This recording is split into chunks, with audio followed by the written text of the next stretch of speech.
Oi, listeners! We got an apology to make. As you can tell, you might have thought it was Baldermort, but it's not.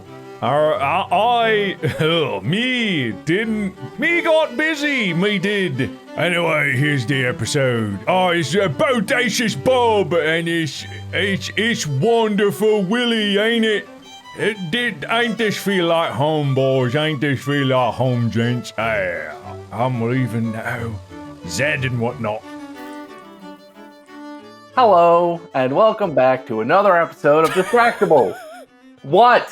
No, I just saw what was happening to Wade over there. It's fine, ignore him. Well, I'm full screen right now because I'm the host. This is my episode. Wade wasn't even on screen, so nobody saw that. And if you're not watching on Spotify, you didn't see it either. Don't forget you can watch the video version on the podcast on Spotify exclusively. So it's free, still free. Anyway, I'm the host. My name's Bob. I'm joined, as always, by my two co-hosts / competitors / friends, Mark and Wade. Hi, I'm Mark, hobbyist YouTuber. I like to say that I'm learning Korean, but still haven't learned it yet. Anyway, hoping to have a good time here. Hi guys, I'm Wade. I'm an American YouTuber speaking pure American here. Got a new microphone and I thought I'd try it out today. So good to see you boys. Something about that is deeply unsettling. It's really weird. Yeah, I don't know what it is. Wade currently has 2 fingers unceremoniously shoved into a relatively small pop filter. Well, you know, I can't find one to fit my microphone, so I just... Did you buy that to put onto your giant-ass microphone? It actually was one that someone recommended for it, and I ordered it and opened the box. It's the smallest thing I've ever seen. I know how big your mic is. That's not even remote yet. Here, shove 3 fingers inside of it. Oh, yeah, sure. Everyone go to Spotify right now to see what we're talking about. Can you get 4 in there? Can you get 4 for me? Oh, it's a tight squeeze, but we're in there, boys. No. Nah, that's looking more just like a mitten. It was the 2 fingers that was the weirdest. I don't know why. It's like the world's most concerning fudgicle. Is that what you call it? I left it in the oven too long. It got a little bit blackened. Would you burn it in the oven? I burnt my fudgesicle. Back to you, Bob, in the studio.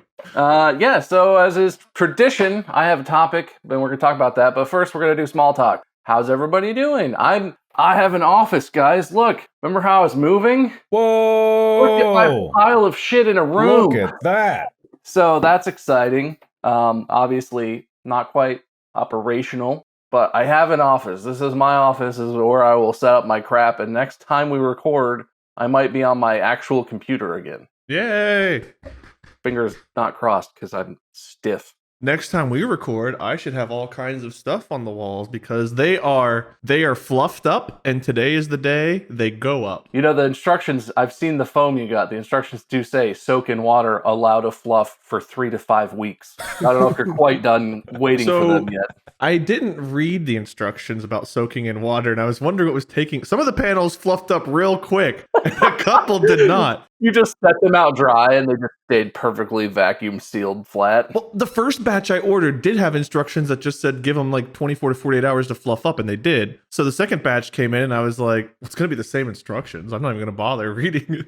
Turns out those you're supposed to wetten. Wait, no, that can't be right. No, you can't.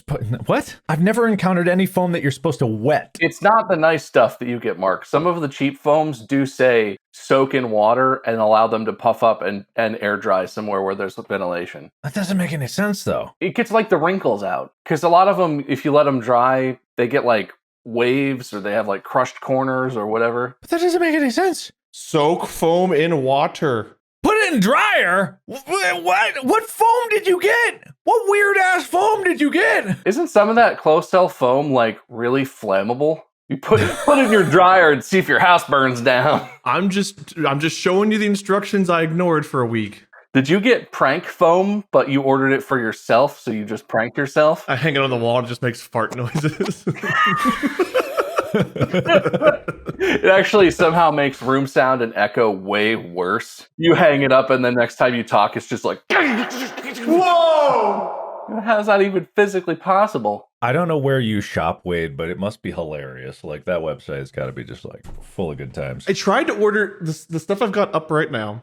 I tried to order the same stuff, but that seller is like, they've been gone for years. So I'm wondering if I'm safe with the stuff on the walls. Well, the trick I've discovered, because I used to have walls that were completely covered in foam, like absolutely. That's actually worse for your sound environment because it's so dead. So it sounds wrong. You almost have to add reverb in. So from then on, I just started doing like very minimal, like 30 to 40% reverberation decreasing thinner panels, and then just emphasizing on bass traps and stuff like that for corners. The bass traps is the key thing in most rooms, right? And then you just, if you have like a direct surface that will reflect into your microphone, you want to do that. But exactly. Yeah. Wait, you know all about this being a YouTuber for so long, right? Sure, yeah. I'm a professional YouTuber, not a hobbyist like you. Yeah, I'm just a hobbyist. No, I remember that office though. That office was weird. That was weird. You go in there, it's one of those rooms where you go in there and you close the door and it's like and it's dead silent, and you're like, uh-oh,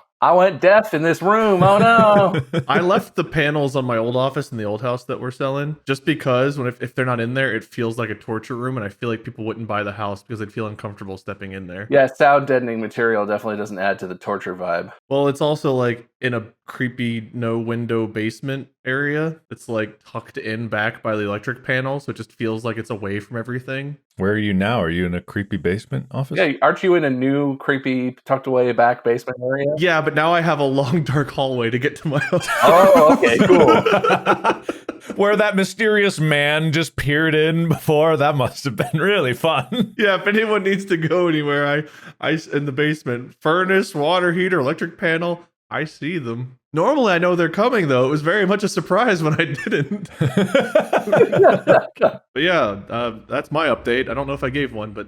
I probably have more terrible technology takes that people are going to get really upset about. Do it, yeah, boo, or yay, or something. No, I don't have any terrible technology takes. It's only good ones. Stadia, coming back. Right? I wish. No, what I think happened is I believe that Google probably sold the Stadia business instead of just like compartmentalizing it, because there's all these other services that are coming out, not only just Amazon with like Luna and stuff, but there's also like Netflix is getting into like streaming games, cloud gaming of some type. And I'm like, man, that's so strange, but it would make sense that Google would just spin something off like that. But anyway, I don't want to get into that. That doesn't matter. Stadia was great and we all know it.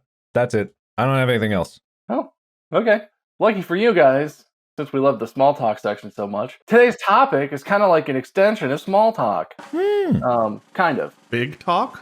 Today's topic is, I want to talk about what makes a place feel like home to you. This is pretty topical for all of us, because Wade and I just recently moved not that long ago. And Mark, you have spent a lot of time not at your actual home, living in places, filming, doing stuff.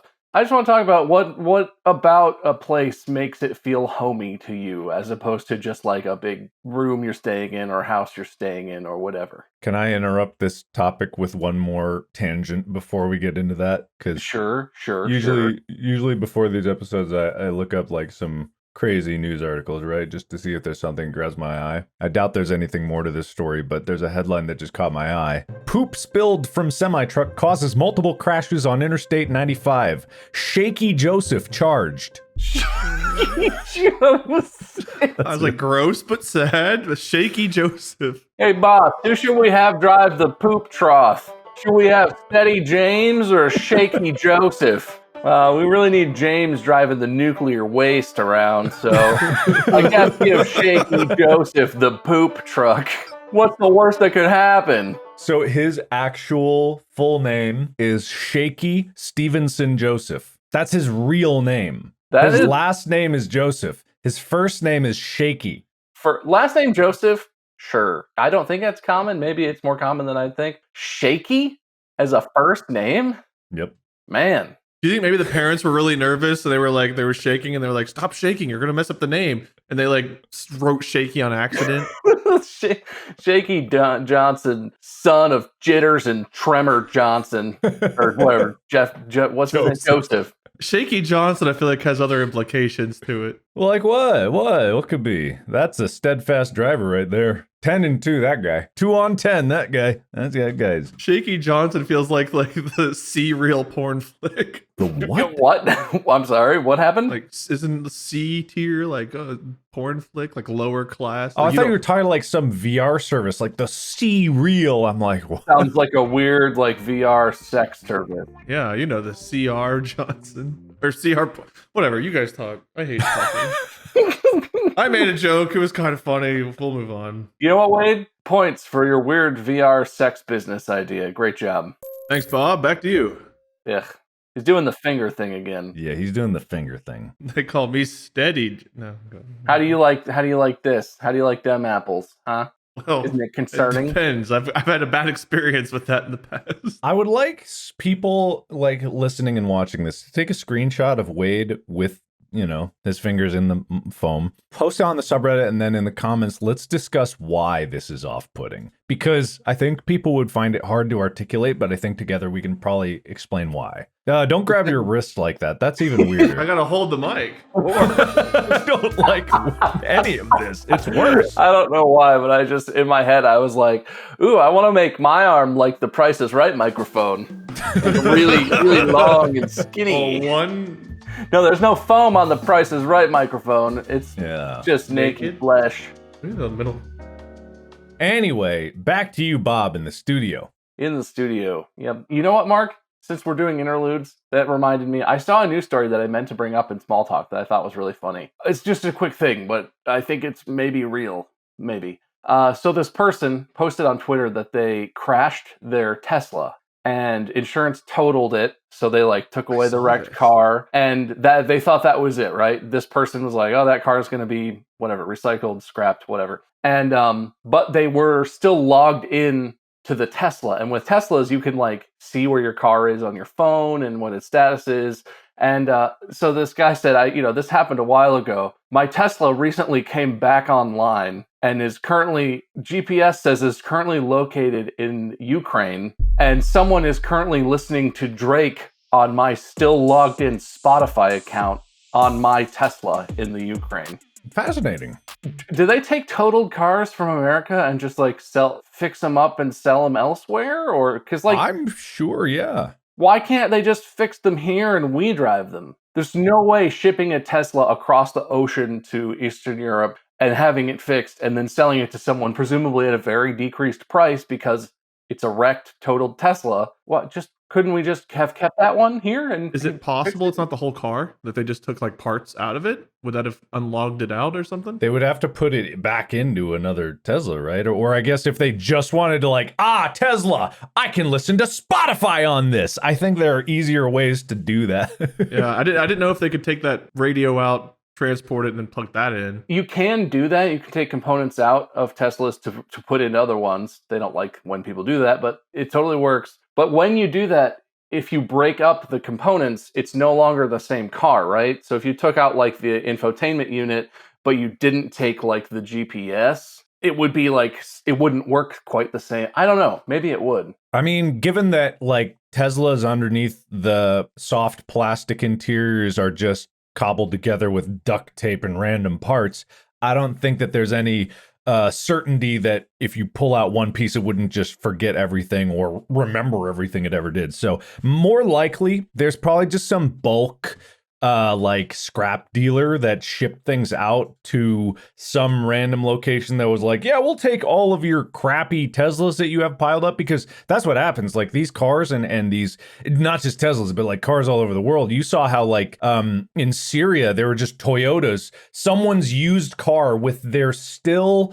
company sign and phone number on it appeared in like an ISIS video, one of their promotional videos, and they saw it and they started getting calls because it was on the news or like it was floating around YouTube, and it was somehow their old company truck made it to Syria and had a machine gun attached to the back of it, and they didn't even take off the logo. The secondhand market and the third-hand market for anything exists, and it usually filters down to other countries in like the hierarchy of the world order or whatever you want want to call it. Where there's a profit to be made, there's a profit to be had. Yeah, I guess it just seems crazy that is profitable, but I mean, I don't understand the world economy. What would I have to say about it? Well, maybe what we should do is get a bunch of cars, like old crappy cars, get Distractible logos painted on them, rack them up with like sledgehammers, give them to scrap dealers, and just allow Distractible to be freely promoted throughout the entire world. You'll finally have the billboard you deserve, Mark.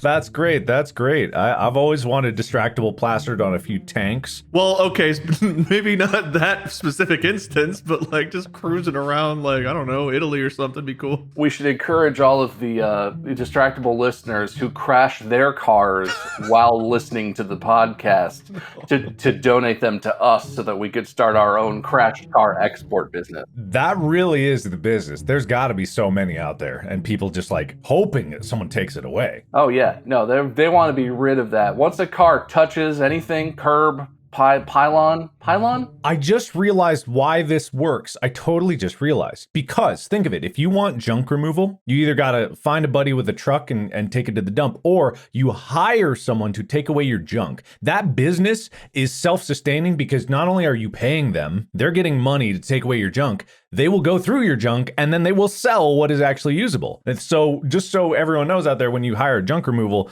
they take your junk and they don't always just take it to the dump. They'll take it and they'll see what they can salvage. So that's why if you're throwing away anything with sensitive equipment, make sure you wipe your hard drives. Or physically remove them. Yes, that's also good. And then take a drill and go...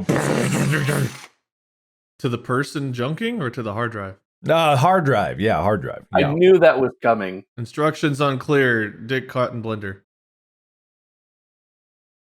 Now that Mark distracted me and I distracted me, the topic. What things make a place feel like home to you? Well, the one that I think is funny is for Mandy. She's kind of a drinks gremlin, and like it's not home unless Mandy has a nightstand with like a third of our house's entire collection of glasses on it. That's just like the natural state of that. That means Mandy lives there, and that makes it feel like home to me. Even in hotels or whatever, you know, like are there things you guys do or bring or whatever that make it feel like home to you? I can go if you need to think for a minute, Mark. Yeah, it's tougher for me because like home is a nebulous concept for me, I suppose. Well, sure. That's true, because you left Ohio and you've just never found home since. I get it. Yeah. Well, it's also just like I grew up in like the house that, you know, my stepmom is still in, but then I like really my adult life started in my mom's house where it currently is. So that feels very much like home. So it's like but it's hard because both feel like I'm not sure. So I'd have to. Well, and it doesn't have to be a specific place either, but like Yeah, I got to piece the elements of what that is. Yeah. Just to figure it out. But yeah, you go first. So I think I've lived in 9 different places in my life, which feels like a lot more than I thought it would be. I didn't think I'd moved that much. At least as an adult, I think when things start to feel like home, it takes a few things. One, spending enough time in the new place to where like you know where things are and your stuff is actually there. Knowing where all the light switches and things are. Because whenever you're like first moving into a place and you're like trying to figure out what the hell does what, and you're trying to turn on like the kitchen light, but you accidentally turn on the garbage disposal like 6 times and it scares the shit out of you, that kind of stuff. But also knowing your surroundings, like knowing how to get to your house, knowing how to get to the places you like to frequent and things like that. Because once you're like lose that like stress or anxiety of like everything being new and not really knowing where anything is, then I think it starts to feel a lot more homely. The house we lived in before this took a little bit longer to adjust to. I don't know why, but I think it's because we didn't spend as much time in the house before fully moving in. Whereas this house, we had this office being built and some other contractor work being done, and I just had to be here a lot for different things. So it's like I got comfortable in this house just like waiting for furniture deliveries or waiting for this or getting this installed. And I got to spend some time here and then like slowly watch all of our stuff up here throughout it. So then by the time we actually made the full move, it was like, finally, we get to be home. Whereas the last house, it was kind of just like move and done. Home? It's much more abrupt. So I think getting to know it all helped a lot. I feel that. Yeah, it's funny. Just last night, I was actually trying to remember my first childhood home. The one where I had many escapades that ended up injuring myself. And the one with the backyard where me and my brother probably killed that kid and buried the saw, by the way, which animation should be coming out very soon of that story. Is very good.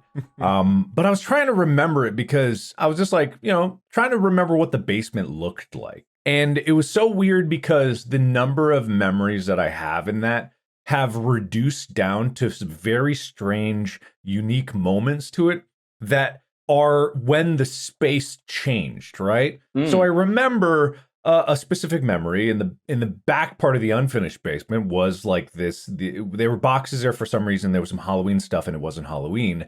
And I know this because we had a big glow in the dark skeleton, and I threw that, and my brother was like trying to spook me with it, and then he ended up closing the door and trapping me in that back unfinished basement. Whoops. I was not about that, so I freaked out. But because of that, I remember that basement very specifically in that layout with the boxes. And then that clashes with like a memory where when my dad was dating the lady that I shot in the face with a dart gun, with a sticky dart. Sure. Sticky dart. There was this fridge full of like McDonald's like single cheeseburgers because she would collect the Beanie Babies from McDonald's, and so she would order 10,000 Happy Meals. Yeah, and so we had at McDonald's for a very long time, and we just like pop it in the microwave. Meal done, easy. You couldn't tell how old they were. They stayed the same the entire time. Yeah, but despite all that, like the memories are so, at this point, they're so distant and they're so focused on those one moments. I bet if I went back to that house, it wouldn't feel like home. It would feel like this weirdly separate part of myself where I don't think it's necessarily nostalgia or fond memories that create like a feeling of home, because I was starting to think that path. Because like it really is like, just because your memories are there, when you get there, there'll be this like dissonance. There'll be a clash of like what you were imagining and what you see in front of your eyes, especially from the perspective change of you just being bigger. But when I go home to say my mom's house, the main thing is not about like the house. It's that my mom is there and like she's cooking. Always cooking. She is legit always cooking. Yeah. Always cooking. Oh man, you better not surprise her with company coming over, because she'll be like, I gotta go grocery shop. This is ridiculous. I can't believe you wouldn't tell me. And then as soon as you guys would walk in the door, she'd be walking out the door like, I gotta go. God. But yeah, no, I think like for me, it's not so much about like where it is. I have very fond feelings of my grandma's house in Korea, and that's because of all the like my aunts there and the smell of food. So I think for me, it's like it's very food based, which is a very Korean thing to say, but it is. It's just like the people there and like the cooking and like those things carry over from home to home, because it's like it's not about the home itself. It's not about the building. It's about like the presence there. I feel like if you went to someplace very alone, it might feel like home, but also that would be, I think, particular circumstances. I think that also brings up the point of like whenever you move out of some place, what makes it difficult is the memories you have there. So one of the hard things about leaving our previous house, we obviously have a lot of good memories there because we were there for like 5 or 6 years. But the last time we got to hang out with Zombie, who passed away in person, was at the house. And like we remember like seeing him sitting like on our couch, like on his laptop and stuff like that. And it's like, we're leaving that memory behind. So like there's also the people like that have entered and left your lives. If you have memories with them in a place, that can make a place feel like home, and it's harder to leave it behind. Or just the memories you make over time. The longer you're in a place, the more memories you have, like the harder it is to leave that, because that feels more like home than a new home can for a while. No, it's funny. Both of you brought up stuff that definitely connects with me. Well, us. So we lived in California only for like 4 years, basically. And we lived in 2 different places there. So we weren't in the place we just moved out of that long. But that was the house we lived in when James was born, right? Like that's where we brought him home from the hospital, to that house full of the grandparents were all in town. That's the first place he ever ate, food. And like, there's a very strong, even though he's only yesterday, he turned 8 months old. He's not even a year old yet. Like most of his life is connected to that place. So like, yeah, that's definitely a big thing. Oh, and then Mark said something that I was also going to comment on, but now I forgot because I said Wade's thing first. I was so profound. I said so much. Mine was more memorable, clearly. The going back to places. That's what it was. So we just moved, right? We moved to Cincinnati, which is a place where Mandy grew up her entire life, and where I went to college. So like a lot of formative years of my life took place in Cincinnati. So it feels like home, right? But we have been gone from this city, living elsewhere for a decade. And coming back, I thought it would feel like back in the old home, like everything feels comfortable. And it feels super weird to be back here now, everything is slightly different. Yeah. Some of the stuff I remember is there, but it's not the same as it used to be. And there's a ton of new shit, and it's like, it doesn't feel like we came home to like a city that is home at all, even though it very much is. It feels like we're in a totally new place where there's a bunch of like ghosts of our past, of like, we have these memories of another life when this used to be a different place and we were here. And now it feels, now we have a baby. It feels like a whole other world. So it is like, it's crazy how that can feel, being in your parents' basement after a long, if you haven't been there for a long time, or going back to an old house or whatever. Like, it's weird. And I think that's really interesting, because I thought it would just feel, it's not like I feel uncomfortable here. Like, I love the city and I know this place, and where we're living is like an area I kind of know already how to get to places, but it also, the weirdness of it feels very like unhomey. Mm-hmm. I can't imagine 10 years being gone and coming back, because even living here through some of the changes, our hometown where Mark and I went to high school, Milford, there used to be a Steak and Shake over there. They're all closing. Yeah, they closed down the Steak and Shake years ago now, and it just sat there. The building sat there, so I kept waiting. I was like, someone's going to buy it up. They're going to open. Steak and Shake will be back eventually. And I think it's a bank now. So they tore down the Steak and Shake building and they built a bank there. And then like the bank that was like in a strip mall behind there's gone. Another one's gone. Do you ever just go into the bank and walk up to the counter and just be like, can I get a Oreo milkshake and like a patty melt with no dressing? But ketchup. They're like, sir, do you have an account with us? I don't have an account with you. No, I just wanted a steak burger. Can I get a double steak burger? I know you have them back there. They just got in the back room a box. All right, but don't tell anyone. For me, it's like, I think that those things are powerful, but they're not what make a place home for me. For me, I guess probably the more useful side of this discussion is what you could do to make a place feel like home. Yeah, well, that's where I was going to go next, because I have a couple things. I was about to say, I'm so in sync.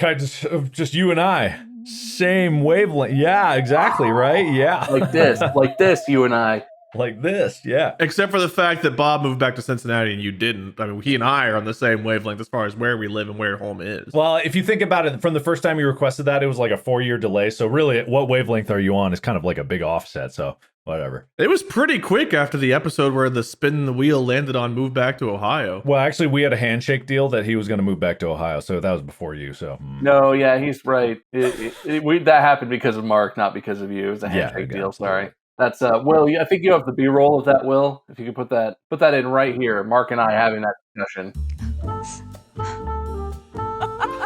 But yeah, no, we all know I'm very materialistic, and I guess what made this start for me is we're in this new house. I showed earlier, my office is basically a pile of boxes. The whole house is the same as my office right now. Yesterday is when all this stuff got here. So literally not a single box is even open. But the thing for me that starts to make a place feel like home is my technology. And it's really stupid stuff, but it's like, I hate short phone charging cables, right? I like a long, like a 6 or a 10-foot cable so that you can use your phone while it's charging, or you can set it somewhere convenient, that sort of stuff. And like, I'm really picky about Wi-Fi.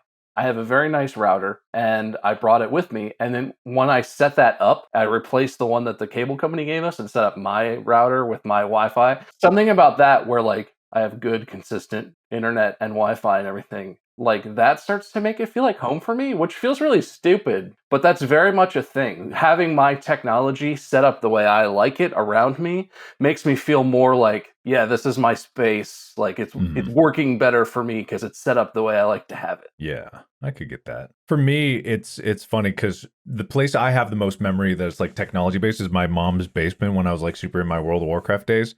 And that was if I look back on that, to the asbestos tiles that are still there. Really?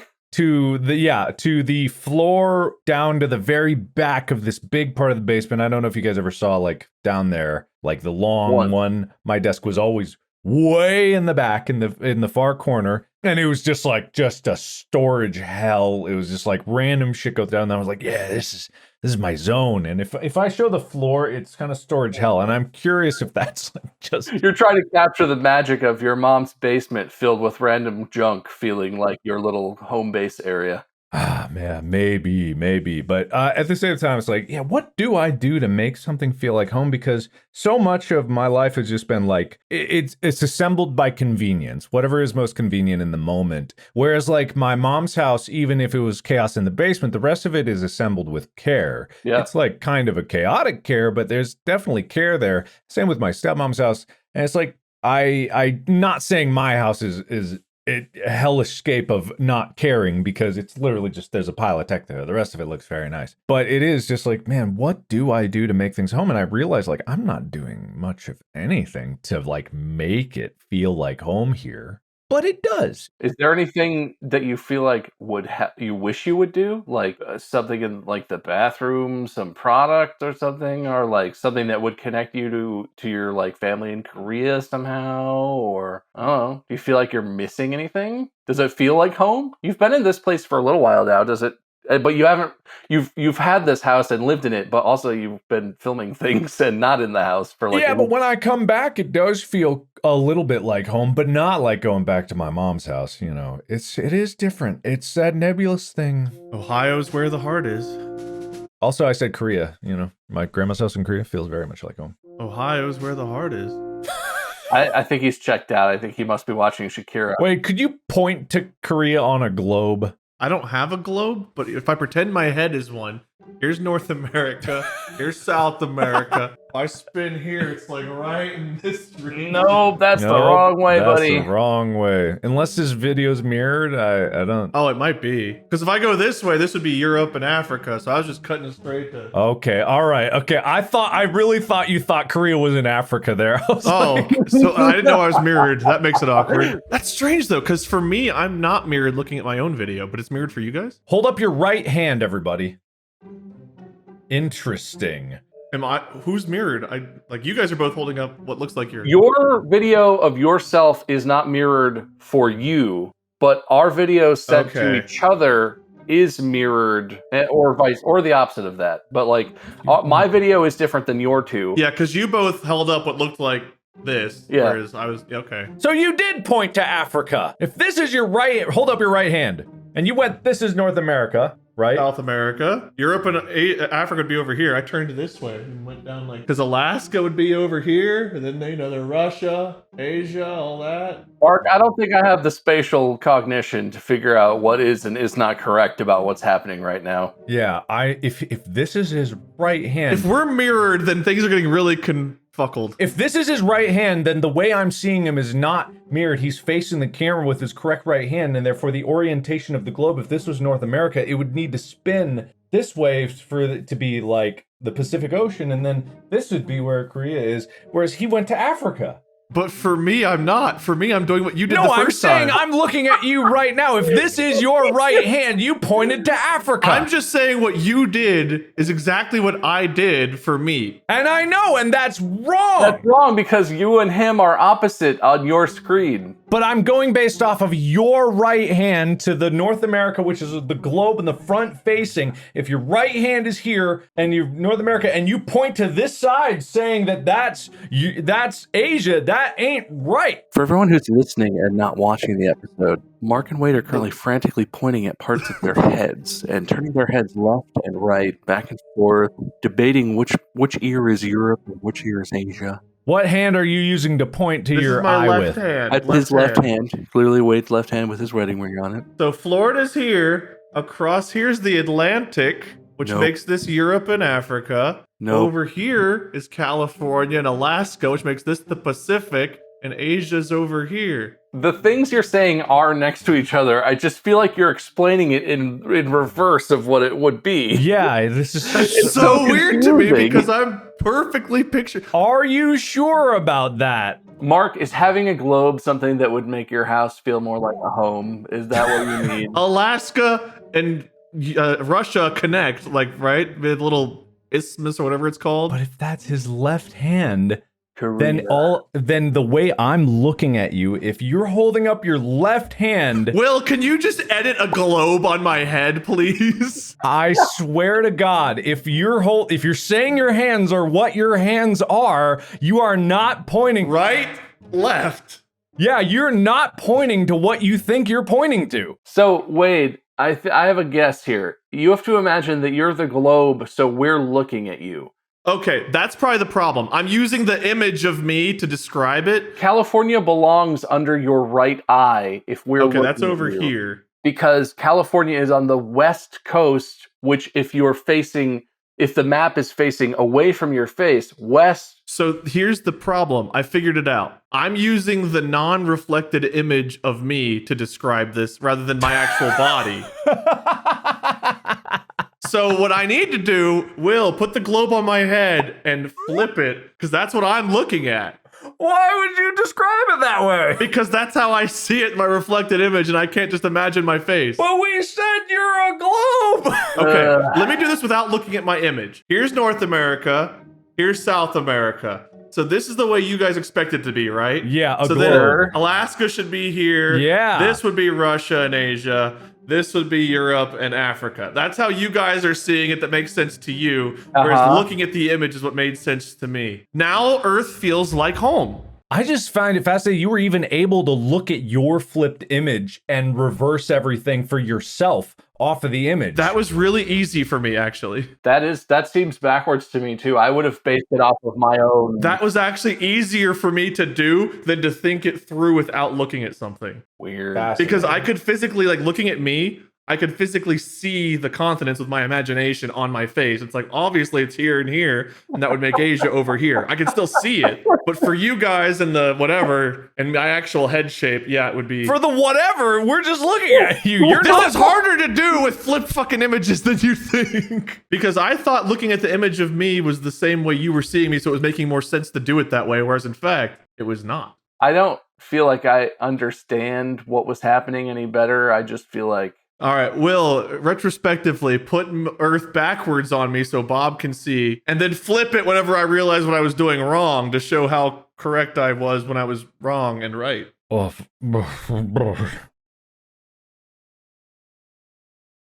So home, So wait, what do you do that makes a building or a room feel more like home? Having people not in the house working on shit. As soon as they're gone, it's like, okay, now it finally starting to feel like house again. The last two houses, I'd have my office built so we couldn't move in right away. Then this one, we had people working on stuff while we moved in. Having my bed in here, but we also have bought new furniture for this house, and slowly being here for all the furniture deliveries, it's like I was sitting on a couch that was delivered while waiting for another delivery one day, and it's like, okay, well, this is starting to feel like my couch because I've spent 4 hours here waiting for the person to show up to deliver the other stuff. And so, like, slowly as the house filled up, for this house, it's like I had spent so much time in every room along the way that whenever we were finally fully moved in, everything but my office pretty much already felt like home. Having our pictures, like I've got my grandpa was a painter, so I've got like 2 pictures that he painted hanging up, and Molly's grandpa also painted some stuff. So like different rooms have paintings that we've had in all of our houses so far. We have the same bed that we had, some of the same furniture and stuff. Like we brought furniture over, but we bought new like couches and stuff like that. So a mixture of having familiar things with some of the new things, but also having spent a lot of time picking out the new things and then spent time with those waiting for other new things to show up. I think just that like slow transition of not everything just being here at once made it a lot easier to feel like home because we watched this place become what we wanted it to become. So it was like instantly home. This one was. The last house took a while. Like we felt homesick for our previous house, which was a small little piece of shit house, but we felt really homesick for it for a while. Hey, that was a fine house. Don't judge that house. Yeah, I don't think you guys ever saw the very first. You did see the very first one because we did the Christmas stream there, whatever. Oh yeah, of course. The one where Tyler almost died because of... Yes. I mean, I love that house, but it was a small little piece of shit house. I loved it, but I mean, it That's a was. mean way to say it. That was the first place you had fiber internet. I was very jealous. We did have fiber in it. We do know. That did remind me of another thing for me, though. You know, it's a big one for me is Lexi being in a place, because Lexi does not like moving. She travels pretty well, but she gets anxious. That moment where she finally relaxes and like hops up on the couch and lays down and like takes a deep breath and chills out, that always makes it feel a little bit more like home, because it's like now she's okay. Now we're home and she's chilled out, and that's good because she likes traveling, but she gets really worked up, and like there's a limit. We've had her on traveling to see family for like a whole month in a row. Once she almost lost her shit by the end of that. That was like too long away from home. But for like a week or 2 week trip or something, she does great. But that's that's a big one for me. It's funny you mentioned that. Presley moved in and he was himself right away. He was excited to go explore in the new yard, explore the house. His tail was wagging. He was happy as can be. Keeters took 2 or 3 days to adjust. But Ginger, we actually had the dogs over at my mom's while we were moving, like the day we were moving all the furniture in boxes, because like having 2 dachshunds running around would just be in the way and I didn't want to lock them up. So we brought them home and we took Ginger outside. And I thought that something had happened to her at my mom's house. I thought she had broken her tail because she went outside to use the bathroom and her tail just like limply hung between her legs while she squatted instead of like curling up like it normally does. And I was like, oh, that's weird. And then she went to like poop, same thing. Tail's just like dangling there. And it's like, oh my God, she broke her tail. But it turns out it was just anxiety. I don't know what that means in a dog, but it was just like super anxiety. And she had that for 2 or 3 days. And then we took a day. Molly was like, well, what if we just take the dogs back to your mom's, a familiar place, let them hang out, run around with the other dogs. And we did that. When we brought them home, and for some reason, after like spending a few hours at my mom's house, coming back to the same place again, she was completely different. It was like, oh, now this place is fine. And I don't know why, but that was a huge sigh of relief whenever she was like raising her tail to use the bathroom and like wagging it again. That's interesting. Yeah. That is interesting. Yeah. Yeah. All right. That's all I got. I don't know why I'm talking like that, but yeah, I mean that's interesting. She's like a high anxiety dog. Like you can tell that she gets like more stressed and more anxiety than like Presley's like dumb happy. I love him to death, but he's just like he would trot into like fire without realizing it was tail wagging. Whereas Ginger, like she hears a noise anywhere and it's like the end of the world is approaching. You can tell she's like fearing for her life. Whereas Presley's just like, a bear? Better charge at it. And Ginger's like, a leaf fell. I must go inside now, father. So very different dogs. You wanna know how it caused like Chica the most distress she's ever felt in her life? Because she's not a very like stressed dog. She's very chill about everything. But she was outside, and it was like, you know, she was in a part of the yard where there was a gate that went right to the front. So she was outside because she was sniffing in a bush, and I tried to call her in because I was going to take him for a walk. And then she wasn't coming. She was looking for like a lizard or something. So I closed the door. And I go like, all right, I'm going to take Henry. And then as soon as the door closed, she goes, whoo. And then she sees me putting the harness on Henry and she comes up to the door like, whoa. Just like, you know, like Sully and Monsters Inc. like, oh no. And so she gets more and more just like, no, what? And so as soon as I put the harness on Henry and I like take a leash, I'll be like, all right, bye. And I know the side gate's open so she could go around and just meet me out front. There's no problem with that. But as soon as I round the corner, I've never heard her do this where she goes, no! No! Like literally sounded like her going, no! No! So I feel so bad, but I go out the front and I'm just waiting for her to figure it out and come around. And I just hear her still in the side yard going, no! No! No! No! No! And then I just call Chica, get over here. And she's like, just pause, like mid no, go, no! And then going around. So she is the most distressed I've ever heard of her. But I think that just goes to show that, like, you know, although to us, that's like, come on, the side yard is open, but it shows like the mental faculties in some dogs and like the reason why there would be anxiety of like, just like she feels like, oh no, I know what they're doing. They're going for a walk and it's like, I want that so bad and they're leaving me. He must not realize I'm here. That's very mean, Mark. Good job. No, it wasn't mean. It was kind of mean. I felt bad.